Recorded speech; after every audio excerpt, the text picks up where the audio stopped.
everyone, and welcome to the Kimberly Guilfoyle Show, live on Rumble, where facts come first and where news is done right. And more major developments in the 2024 Republican primary, because after mounting speculation for months, Florida Governor Ron DeSantis officially entered the race yesterday. But it wasn't without a few glitches and a lot of chaos. National Post editor-in-chief Raheem Kassam will be here in just moments to break it all down. And later, a bombshell from the commissioner of the IRS, who told Congress that it was the Biden Justice Department that made the decision to purge the whistleblower from the Hunter Biden probe. Now, it's a development that comes at the same time that the corrupt Biden regime is scheming to target Donald Trump with one phony witch hunt after another. Former acting Attorney General Matt Whitaker will join us with the latest. But we lead off today with the state of the 2024 Republican primary. In recent months, DeSantis has seen his numbers decline, trailing Donald Trump by double digits in poll after poll, and has been under scrutiny for a lack of specifics on issues like Ukraine and foreign policy. And last night, his campaign was the subject of major mockery after a technical glitch delayed his launch in Twitter Spaces with Elon Musk by nearly 30 minutes, prompting the phrase "disaster" to trend on Twitter. Here's how his campaign started. Yeah, I think we've got just a massive number of people online, so it's servers are straining somewhat.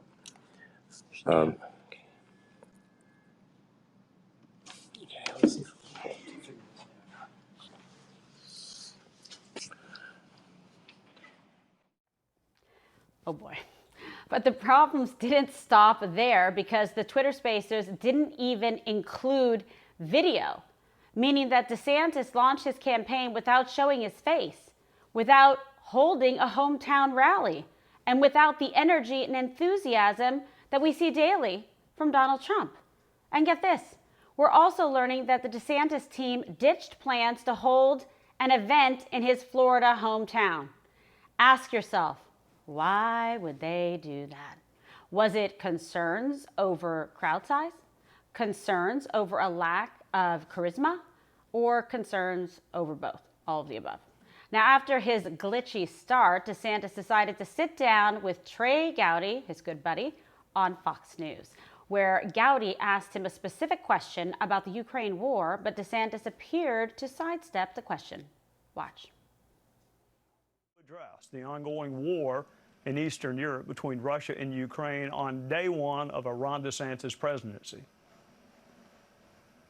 Well, first, I think what we need to do as a veteran is recognize that our military has become politicized.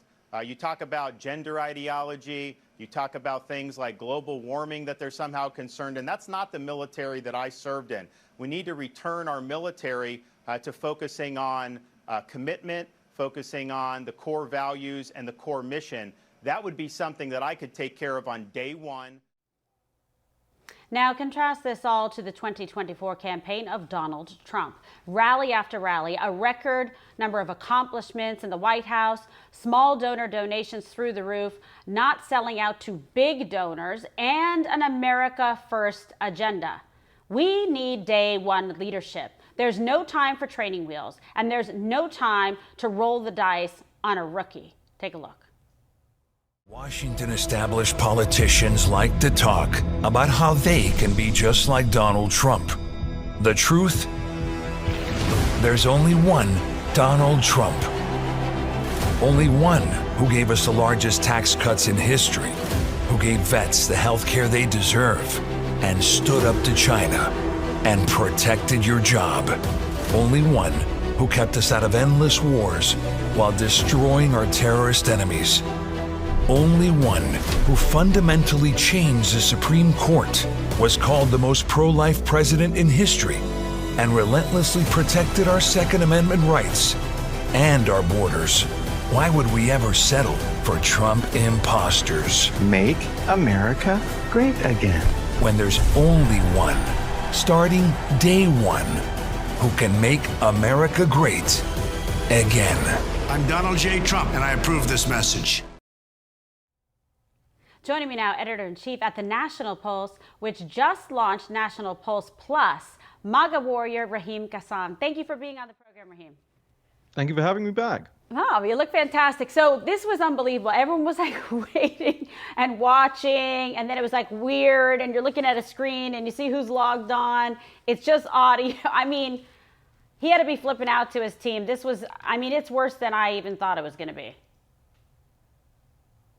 Yeah, that's right. I think most of the audience now has heard of the CCP, the Chinese Communist Party. Well, I'm going to introduce you to the CCD today, and that is the campaign cognitive dissonance that is being bandied about by the DeSantis team. I know a lot of these people. I've seen their work before. I was never feeling particularly that Donald Trump needed to feel threatened by the way they've done things in the past. A lot of Cruz staffers, a lot of Washington, D.C., Hill and think tank staffers.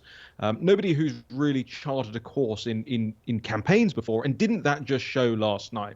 They're trying to be too clever by half. They're trying to do something. They're trying to do a lot of things, really, to balance the candidates' weaknesses out, which I think a lot of people started to see in the last couple of weeks, especially out on the campaign trail, shaking hands. Very awkward. Talking to people, very awkward. Laughing along with people, very awkward. Speaking up on stage, very awkward. So they decided, let's not show him and let's not put him around people. What we'll do is we'll have the Four Seasons in Miami and we'll have all the billionaire donors over there. And then we'll go to do the billionaires Musk and Sachs Twitter space. And then we'll go on to billionaire Rupert Murdoch's Fox News. It's the antithesis of a populist campaign. And it sticks in the craw even more when you realize that Donald Trump is a billionaire. He could be doing all of those private, top-notch, elite billionaire things. And what does he opt to do with his campaign is go out into the country, have these rallies, meet ordinary people, come rain, come shine, sleet, snow, hail, wind, whatever. And so there's cognitive dissonance. You can't say that you are also a populist, but just less controversial when you act like an elitist, when you campaign like an elitist, and when you hide away from people. How could you possibly launch a presidential campaign sitting behind a microphone talking to somebody, 3,000 miles away? I put my campaign hat on now. A lot of the audience won't know I was Nigel Farage's chief of staff, senior advisor on the run up to the Brexit campaign. Even if you're a DeSantis person, which I understand that there are people out there that for whatever reason support Ron DeSantis, you cannot look at what happened yesterday and go, well, that was a success. Yeah, like objectively speaking, that was not a success. And so let's rethink the whole, put your campaign hat on again. Do you think that the Twitter Spaces launch was a mistake? I mean, to a mistake to the point where somebody should have been publicly fired today. I agree. Because to be honest with you, the donors that are cutting these huge checks, Never Trump donors, Rhino donors, some Democrat donors, by the way, donors, cutting huge checks to Ron DeSantis to try and take Trump out. They ought to be looking at this and auditing this and going, well, hold on a minute. Whose idea was this? How did this come to pass? And we can never have anything like that ever again. If they're serious about it. If they're not serious about it, they'll continue on the way they're going. Yeah, you can go on and talk to Glenn Beck and talk about lockdowns and all of this stuff, but the country wants more than that. And he sidestepped the question on Ukraine on Fox. He didn't talk about foreign policy at all. We face a third world war right now on planet Earth, and all he wants to talk about is Mickey Mouse. Well, yeah, I get that wokeism is bad and corporate wokeism is very bad. I run the nationalpulse.com. We break a story on that every day. Don't need to tell me. But people can't get plaudits just for being anti-woke. That's like getting a plaudit for not being a Satanist. That is the basic entry level, right, of being a conservative, of being a normal human being. Let's see something more, if there is any.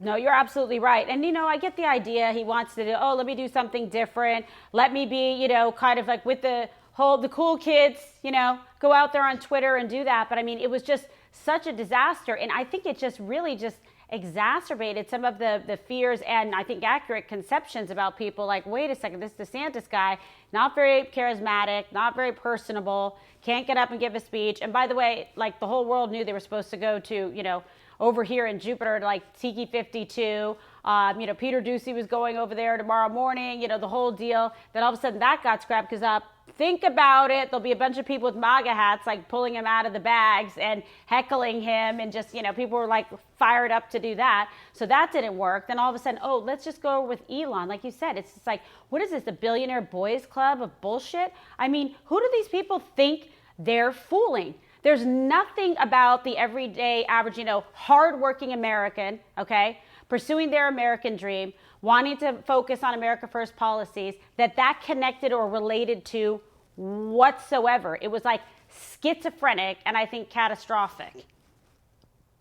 It's a very sort of coastal elite version of what you think a populist campaign could look like if it was young and techy, right? But it just wouldn't look like that. If I may put my plug in, it would look more like the nationalpulse.com, which we've just renovated to be, cool and techy, but not with that kind of coastal elite mindset. Right. And I look at every decision they've made. I'm a nerd about this stuff, I know, but I look at every decision they made. You cancel a rally in your own hometown. I mean, good Lord, that is campaign malpractice. You launch having 3 back-to-back billionaire boys club meetings.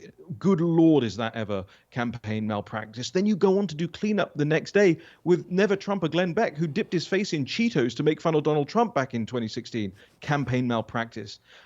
You put Dana Lash on the space to give you endorsement. She was one of National Review's signers for the Never Trump front page back in 2015. Campaign malpractice. It's over and over again.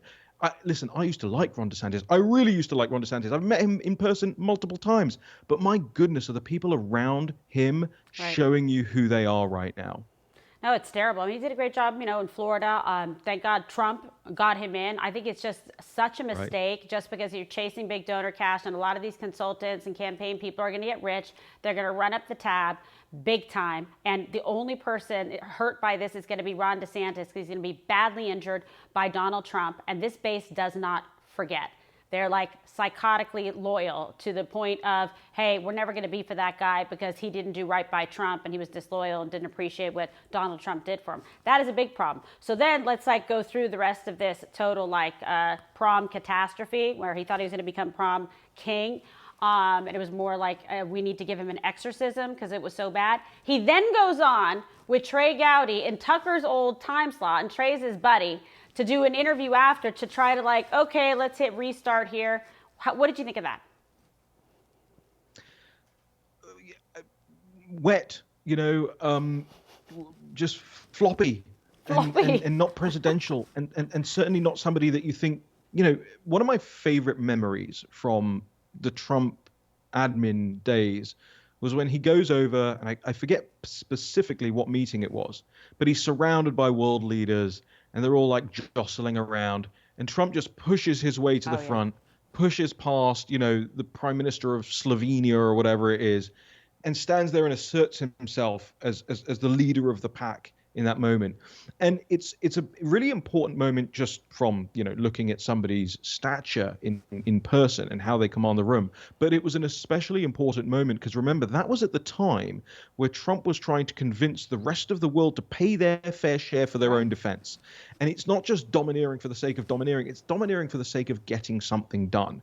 And that, look, I really want to be kind, but it doesn't scream power and prowess when you can't get a Twitter space to connect. Now, I've done a lot of Twitter spaces, and the interesting thing is that DeSantis defenders of the last night's decision and debacle, quite frankly, which is another hashtag that I think we should get trending, they will say, well, it was so popular that's why it crashed. All right, well then, how come there was a Twitter space with Rudy Giuliani and Boris Epstein and a lot of other, Trump world figures that took place immediately after that one, had 5 million listeners and didn't crash? No, this was bad logistics. It was bad prep. It was campaign malpractice. It's really true. I mean, and like you said, you look at the people he has around him. I don't know. I feel like he needs to be better than this, I mean, he was doing a better job in Florida than certainly this whole campaign situation. Oh, I'm not running. I'm running. Okay, the whole deal. Then we see the super PAC out there with Ken Cuccinelli and these people. I mean, no one's got to be happy about the return on their investment today after that complete disaster. I mean, it was embarrassing. I don't like that. I like to show American exceptionalism. I want people to kick ass and do a good job and come ready to fight and ready to knock it out. That's not what that was last night. And I don't know. He's got the wrong people around him, I got to tell you. And I'm sure his wife is pissed off about it too. But you had some great tweets, by the way, just to give you some more props, which I love. I was looking, okay, what's Raheem saying about this? You wrote, quote, DeSantis just said media is in a bubble while he laughs on a Twitter space with 2 billionaires. Like, what? Yeah, that's right. I mean, that's what I mean when I say, right, they're showing you who they are. Take them at their word for it. It's like, I always describe it as they're wearing the skin suit of MAGA. But it's not real. It's a front. We've seen this happen before, and we're going to see it happen again. Halloween costume, fancy dress costume, outfit. Yeah, that's right. That's right. And dress. I think the other thing we have to look at is like, all right, a lot of people look at that and go, okay, so now what? Right? Like, Right. What are we supposed to look out for? How does this thing play out? And I'll give you the sort of campaign manager's thought process when something like this happens, a disaster, frankly, like this happens. You go, okay, we're probably not going to get a bump in the polls now because of our launch, which you absolutely expect. You want a 5 to 10 point bump immediately after your launch. It's your honeymoon period. Everyone's willing to give you a fair shout and a fair go, and they're not going to get it. So now what they're doing is, how do we not get, go lower in the polls? Because if they start to show not just the loss of positive momentum, but actually start to lose voters and support in the popular polls, then what will happen is the donors will drop off. Even the small dollar donors will dry up. The campaign staff will want to leave. Morale, poor morale will sweep the entire thing, and he'll be left with just an empty shell of a campaign. If you think it started off as a shadow campaign, it's only going towards being a shell campaign. No, it's absolutely true. And again, we have Raheem Kassam, who's the editor-in-chief of National Pulse. And we get National Pulse Plus, which I love. Let's contrast for the folks out there, Trump and DeSantis, because this is what people have really seen. It's going to be a battle between these two guys. We have Tim Scott, who came in, who's a nice guy. I like him. He's good. Nikki Haley's even hitting DeSantis. Trump's not hitting Haley or Tim Scott. Very interesting. How do you see this playing out for the primary? Give us the Raheem crystal ball. Well, so back to my last point as well. The other candidates and other people who have convinced themselves that they stand a shot will now smell blood in the water of the supposedly the main challenger, right? So people like Glenn Youngkin are going to be looking at this, and his donors are going to be looking at this and saying, what do you think about him? You could probably do a little. Well, I think Glenn Youngkin was the man for the moment in Virginia, but I don't see him as necessary. Virginia is a very special creature in the way that it's laid out, and you have to be kind of more of a moderate as a Republican to win there, unfortunately. And it's getting worse, not better. But I don't think he can do the sort of the big set piece stuff like Trump can on both the national and the global stage.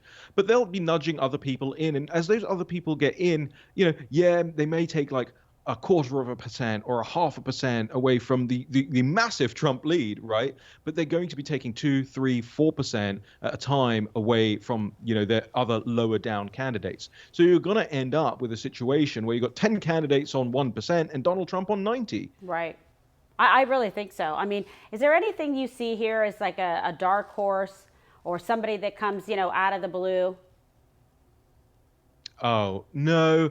I think it's going to be one of those incredibly frustrating primaries, actually, where most of the Republican base kind of knows where this is all going and knows where we're going to end up. But for some reason, Ken Griffin and all the DeSantis donors want to spend between $200 and $400 million trying to take down Donald Trump. And what happens with that? I mean, what's ultimately the return on their investment when Trump will be the nominee and win the primary? So what have you done? Just damage the Republican Party and the conservative America First movement for the general election? Are you literally suiting up, for Biden at this point when you behave that way?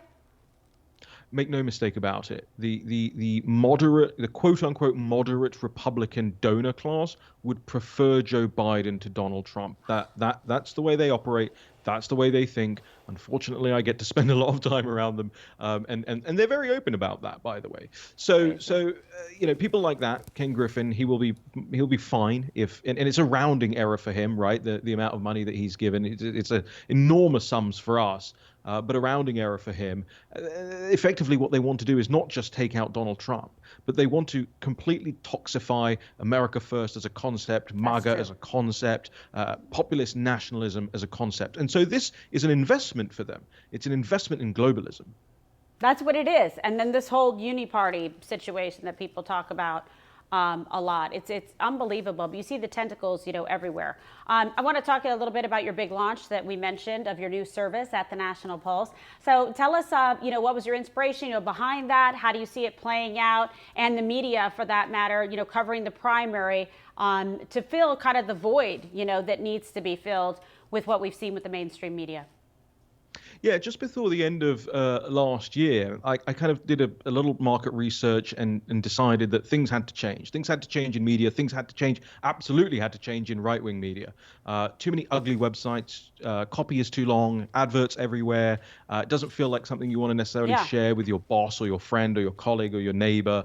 And I thought, we've got to solve this problem. We have an aesthetic problem on the right, and we have to solve it. So we went into the lab, Harlan Hill, my business partner, and I, and we designed this all-new National Pulse experience. It's at thenationalpulse.com.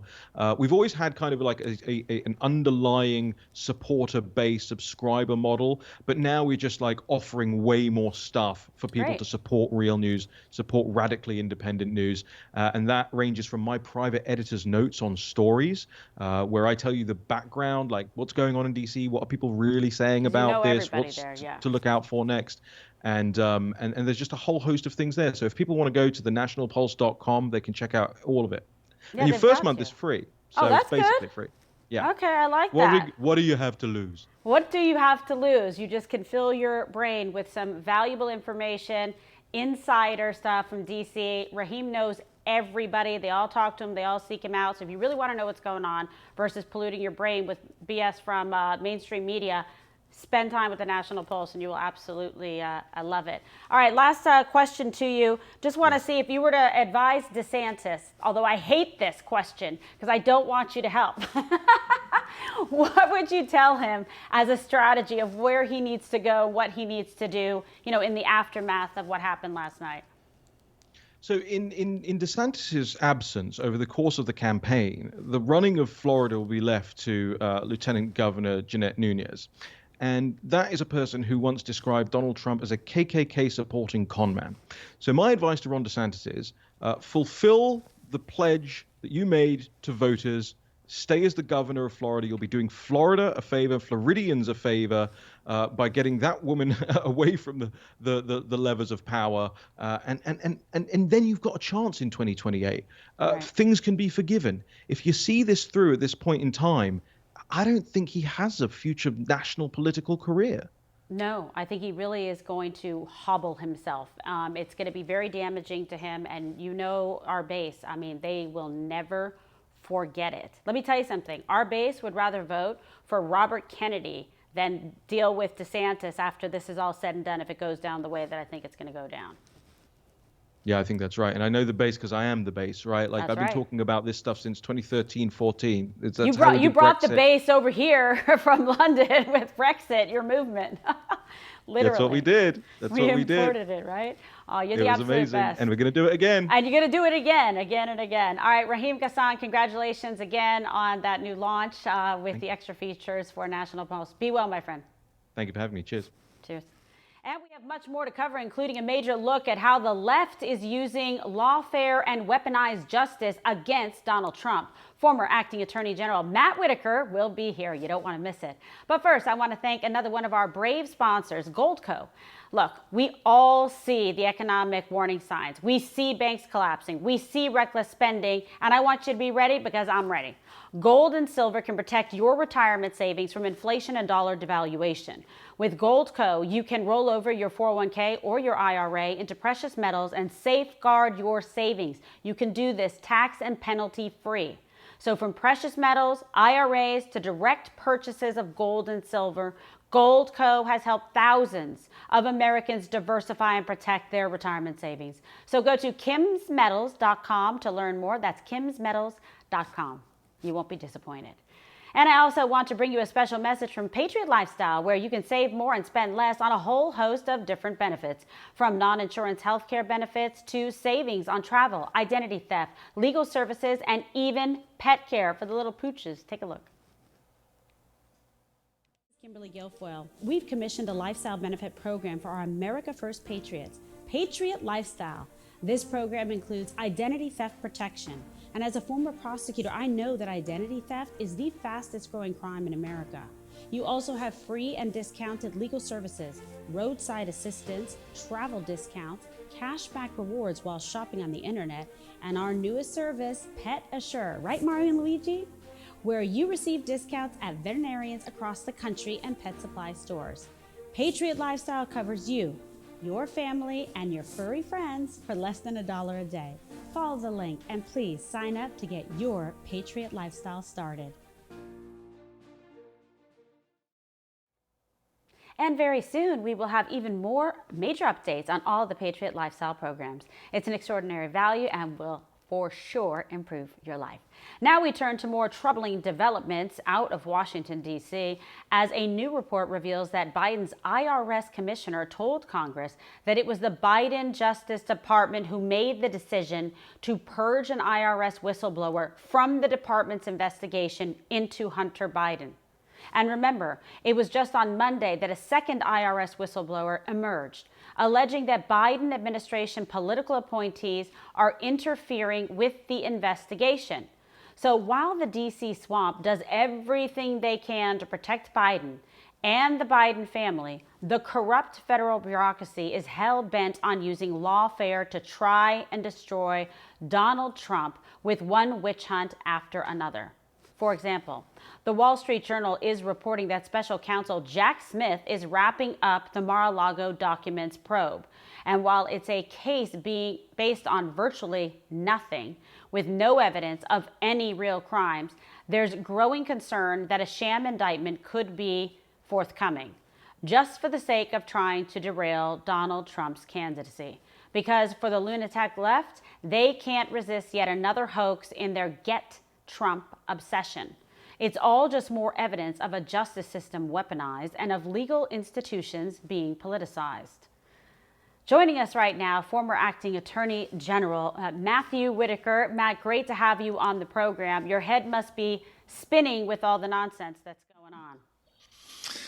Well, it's good to be with you. I don't think we have enough time today to talk about everything, but it is it's extraordinary. And I'll jump right into it. That first headline about these IRS whistleblowers, I think is significant, and I'll tell you why. Because at the Department of Justice, tax cases run a little differently, and if you're a U.S. attorney, you have to go up through the Justice Department Tax Division, and then that goes over the IRS.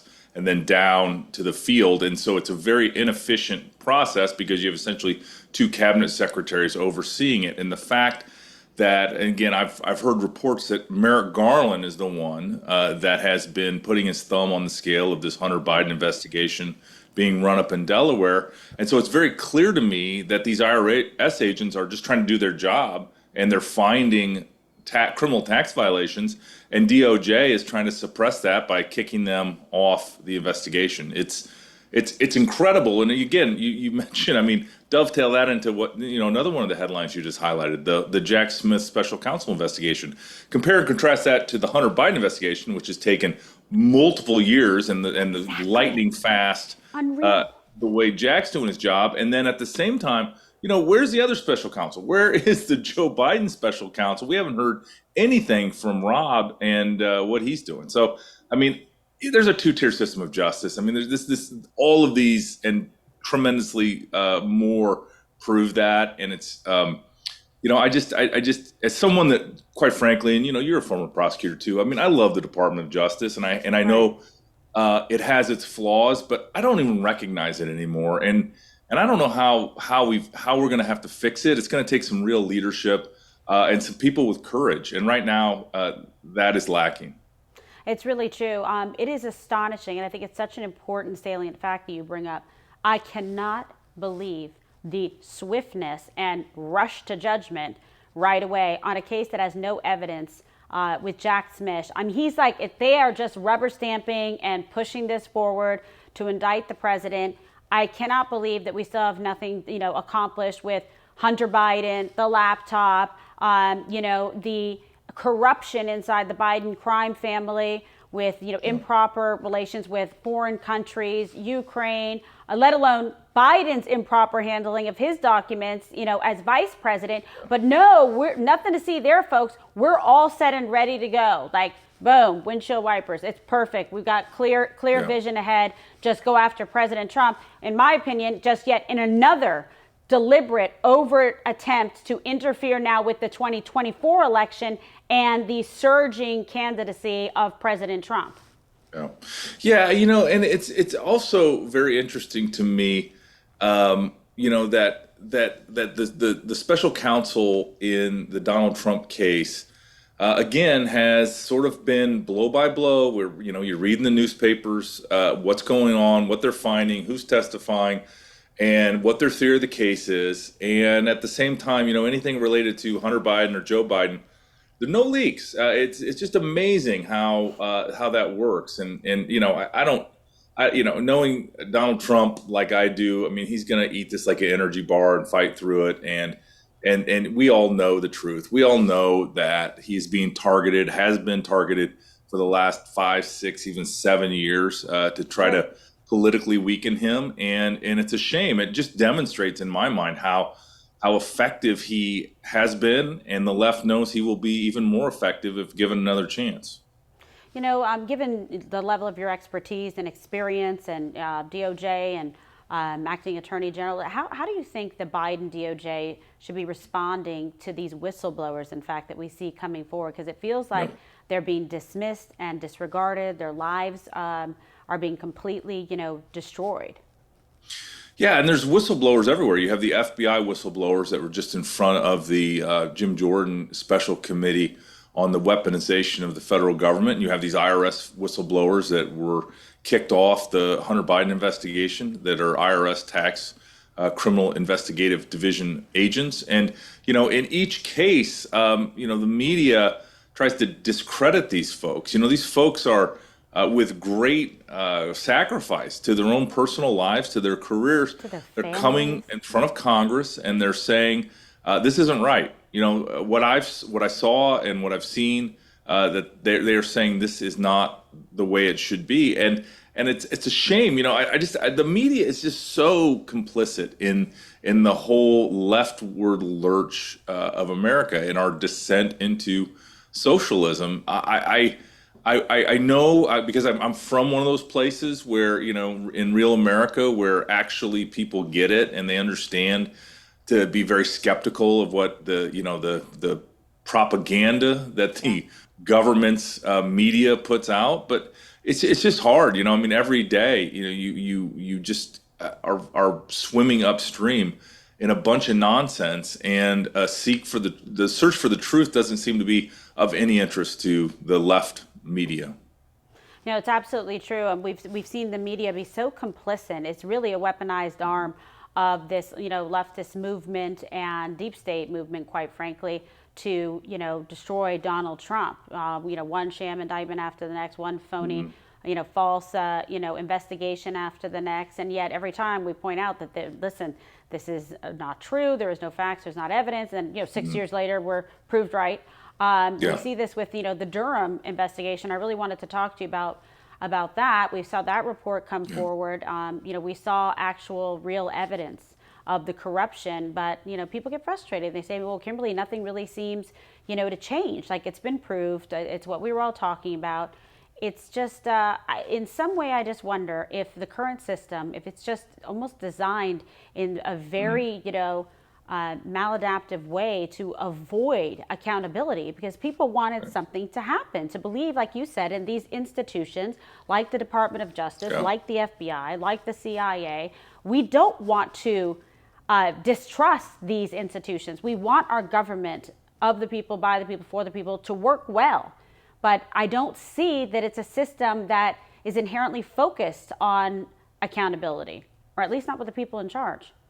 No, there's not. And, I think a lot of you know how oftentimes the criminal law develops is somebody does something. It's like, oh, that's not illegal. And so then they pass a law and criminalize it. And I think some of the decisions that were made at the FBI, especially to open a case against Donald Trump and his campaign that ultimately became the special counsel investigation run by Robert Mueller, those kind of decisions was unpredicated. I mean, you know what, you got to have something, you got to have some evidence to open an investigation. Yes. And the Durham report, I think it's very hard, really put a coda on that issue, what the predication was. And what Durham found is there was no predication. It was unverified information that they never even tried to demonstrate the veracity of. And, you compare and contrast that to this, Congressman Comer in the House and his oversight committee is trying to get one document that's I'm sure it's a 302 or some sort of report that suggests that Joe Biden was taking bribes to affect policy when he's vice president. And of course, the objection by Chris Wray and the FBI is that it's unverified and unsubstantiated. And it just seems to me that every other chance, including the original report for the Mueller investigation, they immediately rushed out to substantiate it, to verify it, to get anything they could. The dossier, they did the same thing.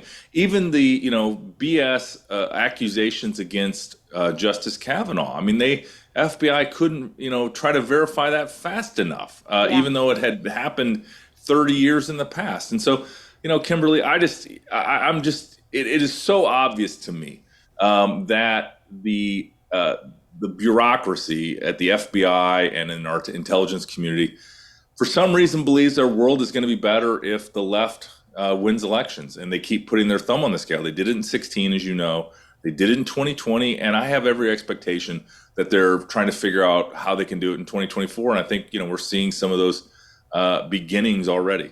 Yeah, you're absolutely right. Whether it's the Manhattan DA, that indictment, now Georgia, looming, and now Jack Smith with the alleged document mishandling. The whole thing is just, but I think it's just a big turnoff. I think the American people see it, and it's just turning him into kind of this folklore Braveheart figure fighting for the forgotten men and women. Because I'll tell you in a 2-second segue, that whole thing last night with DeSantis, I was talking to Raheem about it. Like, what? We called the Billionaires Boys Club. Like, that is not connecting with the America First base. And Donald Trump is, because he's saying they're only after me because they're trying to get to you. Right. Tell me a little bit your thoughts on that, because I wanted to get your reflection. So I have a lot of thoughts, and I'm going to let your viewers see a little bit behind the curtain. As you know, I've been a candidate for public office, and it's much easier to do a conference call when you have your notes in front of you and there's no camera than to sit here and do a conversation where you don't know what the questions are and the like. And so it seems to me that if a candidate, can't stand in front of an audience or otherwise, announce without like a lot of crutches, that doesn't seem. I mean, Donald Trump, as we know, can do this all live without a net, and he's unafraid to take any question. He's got substantive answers, and I don't know. It's going to be interesting to see how it plays out. Obviously, I'm in close contact, with all my friends in Iowa. I'm listening to what they're saying, and I think a lot of people are going to just take a wait and see approach. I mean, the president has tremendous support in Iowa already. I mean, his base is very strong. Yeah, we're counting on you there, Matt. Okay, no we're pressure, working, buddy. Working every day on that, and I think the president has been kind enough and is going to continue to visit the state, to meet with people, to talk about his vision for our country, and that's what it's going to all be about. But I don't see those supporters going anywhere or leaving President Trump. And I think that the case for Governor DeSantis is he's going to have to demonstrate that he's got the chops. I think his record in Florida. I mean, we can argue about it, but I think he did some good things. Oftentimes after he initially made the wrong decision, but ultimately he got to the right decision. And so we'll just have to see the way it plays out. I think that it's the people of Iowa do this every 4 years. They're discerning. They can pros. Judge political horse flesh. They know Donald Trump. They trust Donald Trump. And it's going to be hard to, knock him off the top of the mountain. You're absolutely right. We've seen many try before, and it's like one after the next, they fall right off the stage, right? Literally. So this actually brings me to my next question, because you were also, the U.S. Attorney for the Southern District of Iowa. That's right. Thanks for remembering. Yeah, I love your resume. You're the best. So you were very aggressive and a tremendous record in prosecuting, drug crimes and focus on ensuring public safety, which is near and dear to my heart as a prosecutor, having, worked in San Francisco and headed up the trial division and all of that. When you look back at your career, could you ever have foreseen our justice system would actually find itself in such a tremendous credibility crisis, And what would you do, Matthew, if you were to go in and take that position? You were acting attorney general, before. And what about this round? You go in and you actually have that top spot. Yeah, well, I mean, I'm not, certainly don't plan on that, but you're very kind to even suggest I would be in the running. I think there's several things. First of all, when you're doing justice, the Department of Justice is the only department named after a virtue. And, when you're doing justice, you're wearing the white hat, you are representing the United States of America, and you're righting wrongs, and you're helping victims. And I know in your experience that was the most rewarding thing, is helping those victims of crime get some modicum of a restoration of their lives. Oftentimes you couldn't give them, a complete measure because it was just, there's no perfect remedy here on earth for some of the horrific crimes that you and I have seen in our prosecution experience. I think it's actually, it's going to be hard and at the same time simple. It's getting back to the basic blocking and tackling of doing the cases, of picking your priorities. I think one of the priorities of the Department of Justice should be reducing violent crime in our major cities. I think that would be a good start. And that's, the basic blocking and tackling of the FBI and the ATF and the DEA. I think we also need to target the cartels at our, not only at our southern border, the networks go all the way into all 50 states, as I talk to my friends and colleagues around the country.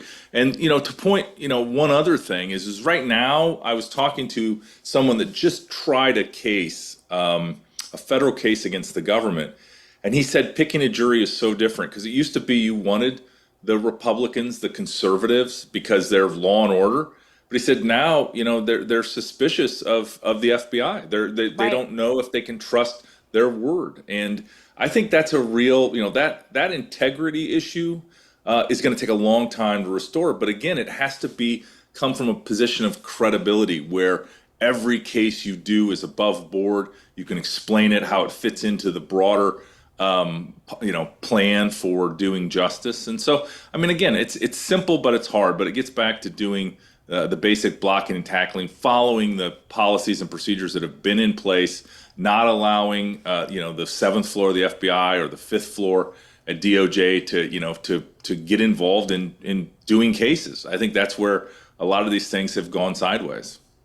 Yeah, that's incredible. You hear a lot about that seventh floor of the FBI. I'm about to go over there and block it out. Okay, we got to shut down the seventh floor.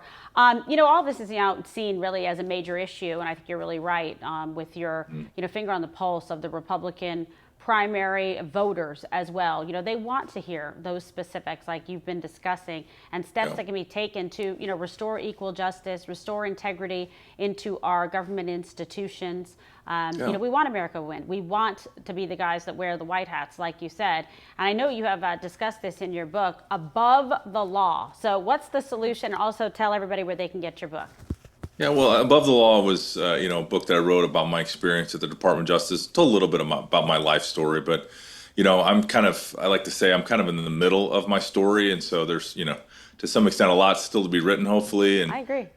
I'm going to continue to, fight for what I believe in and, what America stands for, I think, at its core.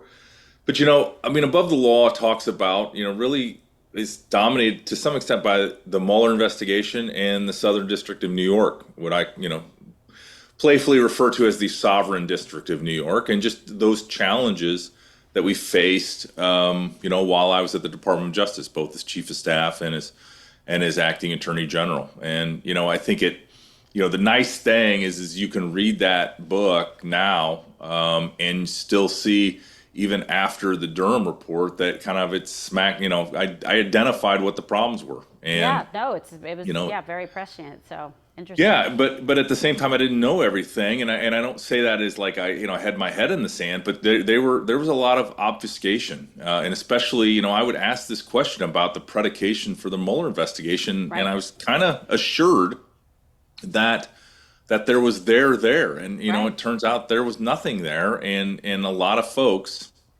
especially on the Mueller team. And others at the FBI were hiding that fact and hoping to find something, right? They were determined to get Donald Trump, and they just thought if they could keep investigating and keep looking and keep digging, that they would finally get something, and they never did. And I think there's a lot of egg on the people on the people that were in charge of that investigation, and that just seemed to have an unending desire to prosecute Donald Trump. It's unbelievable. And all of them really, in my opinion, they're co-conspirators. They're acting in concert, whether it was, Hillary Clinton and Joe Biden, Robert Mueller to a certain extent, and a lot of information coming out right now, some strong questions about Bill Barr, of course, Merrick Garland now. I mean, it's just very disturbing to me. And I mean, like, I can sit here and do an interview with you.